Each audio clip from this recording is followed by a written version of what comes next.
Hello, welcome back to another video.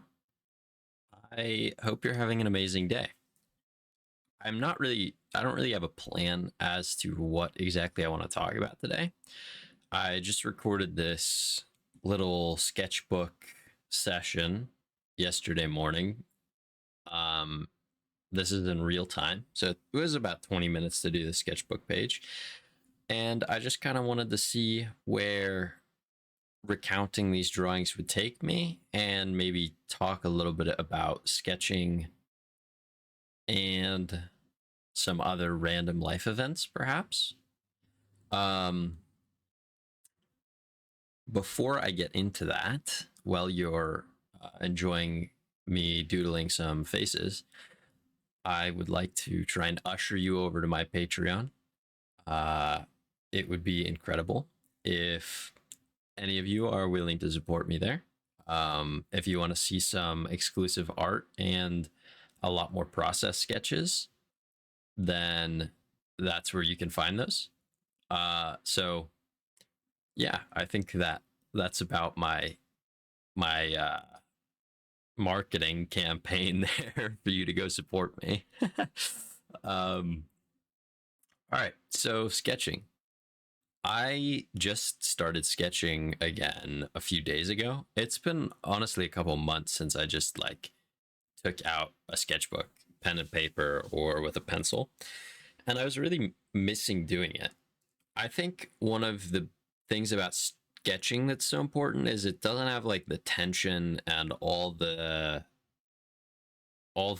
like appearances to uphold that an illustration does. Like I don't have to come up with a finished work and I don't have to show it to anyone. It's just kind of whatever I want to do. And it can be almost like meditative and very relaxing. I like to go on my Pinterest where I think I'm almost at like 6 or 7 thousand saved pins, and I'll just scroll through my boards and just kind of either copy work from other people to kind of expand my visual library, or I'll take influence from their designs and then draw it in my style, or I'll just kind of pick up hints and then come up with my own designs.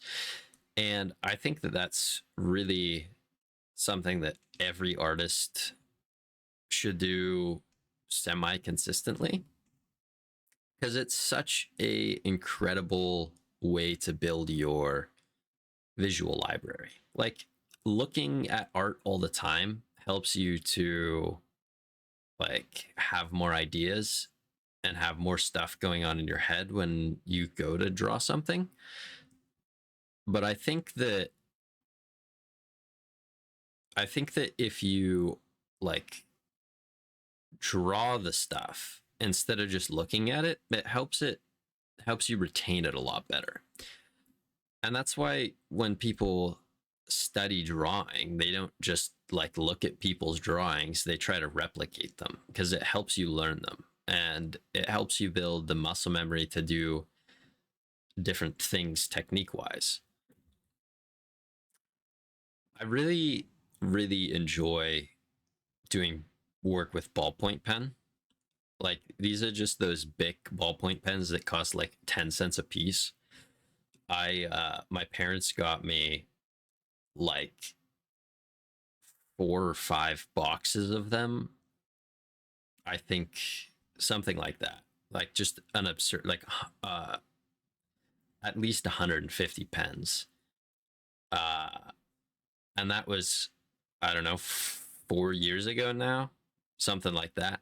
And I'm still trying to get through them all. I'm coming down to the wire. I only have like 6 or so left, but these are my absolute favorite pens. The downside of them is once you get like halfway through the ink, the tip starts to wear out, so it'll bleed like globs of ink on your page, which is really frustrating if you're trying to do something that's more complex than just simple sketches. But I guess so that I think that's the downside is they kind of aren't so aren't so great after. You kind of got to toss them if you're working on a piece that you don't want ink blotches everywhere. So I guess it's kind of wasteful, but whatever. They're still the best pens that I've found. The people love the Pilot pens. I don't really like them though, because they don't have the same opacity control that these big ballpoint pens have. They just kind of come out in a steady ink flow, almost how like a felt tip pen would. And that's fun, but that really is teaching you to control your lines and pick where you want them to go, because you can't really construct anything or make any minor mistakes. They're a lot more difficult to hide in the piece. I think sketching like this is really cool because you get to explore so much on one page. Almost every drawing I do in this sketchbook page is from a different artist and a completely different style. And so it kind of showcases your ability to replicate, and also like how diverse your visual interests are. Because of course I have my own style that I've developed over many years, and whenever I go to draw something in an illustration, it's done in that style exclusively, unless I'm doing studies. Here, I get to explore many different avenues, many different construction types, and so on, that helps me develop my style, but also like eases the tension of working on illustrations all the time, which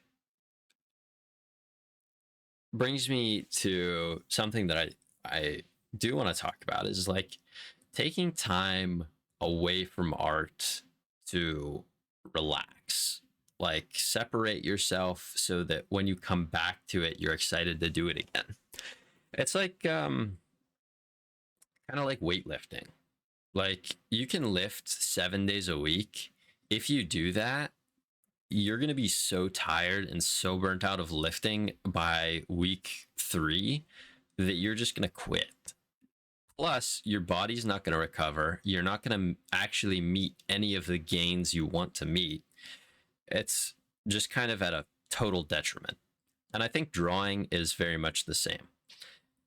Unless you take a break 1 or 2 days a week to get yourself excited to draw again, you're going to get burnt out. And further with that analogy, I think doing these sketchbook pages are kind of like your deload week when you're lifting, where you drop your reps and you drop your weight to maintenance volume, and you just kind of keep your body moving, but it's not really difficult at all. It's very natural, very easy. It lets your body like fully recover, so that when you go into your next lifting cycle, you're like growling, foaming at the mouth. You're ready to like meet a new PR or something, you know? And I think that's how this is. Uh, it really like sets you up so that when you get back to drawing, working on your big illustrations, you're really pumped up to do them. And I think it gives you like a new perspective going into them, because you picked up some little things while you were sketching other people's art. I guess this is kind of like plagiarism. Like I'm just drawing other people's art for YouTube content, but there is a purpose to it. And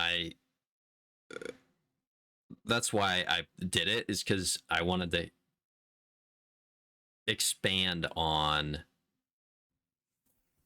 how it can be like, I think the art community is like artists that are like, oh, you can't draw my work, you can't share drawings of my work. That's just ridiculous. Like if you're putting it out there publicly, like why can't other people draw your stuff? Like it's not like as long as you aren't like tracing over someone's work and claiming it's your own, I really don't see any problem. Like, if you're doing it in a form of study, even if you are posting it publicly, so what? Like, you're you're sharing your process of learning to help other people learn how to draw as well. That's what I think. Like, if people were to, someone who's learning to draw was to go and draw a bunch of pieces of my work and post them on their social media, and they didn't tag me or anything, I don't care. It doesn't matter to me. Uh, as long as they aren't being like tracing it directly and saying it's their work, then they're not stealing it. They're just sharing their process of learning. And I think that's kind of, I think this is parallel to that, where at least now it's content, but I'm not monetized on YouTube. I don't make profit off of this. And yeah, I guess that's about it. uh, Moving on to a new subject. I think Pinterest is awesome. I think it's one of the better social medias out there, especially for artists. It takes us away from the short form doom scrolling type of looking for stuff. You can kind of tune your feed to just be art, and that's pretty cool. And well, like when as you make boards for life reference and art reference, you can go in and they have all kinds of features that'll help you build up more references in those boards. And it's like all kinds of, like, there's so much art on Pinterest, and it's in such a like bulk setting. Like, I think it's really nice that there isn't likes and like share counters and everything. It's just the art, and you can comment on it if you want. Almost nobody looks at, excuse me, almost nobody looks at Pinterest comments though. It's just kind of like a visual showcase of all different kinds of images, and it's a lot less conducive to doom scrolling as opposed to other media platforms, especially those that have short form video. I think that it kind of it Pinterest has its own like art community, I think. Almost, well, every artist that I've ever talked to uses Pinterest for references because it's free. It's super convenient. Minus having to see ads all over the place, there's really not a downside to it. You can also make a business account on Pinterest and post your art there, and it'll give you statistics like how many click throughs and how many views it got. And you can link people to your other main socials or like your link tree or something, which is pretty cool. I was posting on Pinterest for a while and not getting any engagement, and then I was asking Google Gemini on my phone how to use Pinterest as an artist to get more engagement. And I didn't even know that Pinterest had a business account feature. So I learned that and I started using it. And the engagement that I'm getting on Pinterest went way up, which is pretty cool. So if you are also a growing artist, then I would highly recommend doing that, as well as your other socials like Twitter and Instagram and whatever else you're doing. Um, these sketches that I'm working on right now, these two ladies at the bottom, I will link the artists for them because I look them up and I follow them on Twitter because I love their art. Their style is so like cute and comic booky. I don't really do it justice with pen. The color and the like heavy line weight in the digital realm is what gives it the appeal, I think. Um, they're they're kind of reminiscent of video game art, like I feel like they could be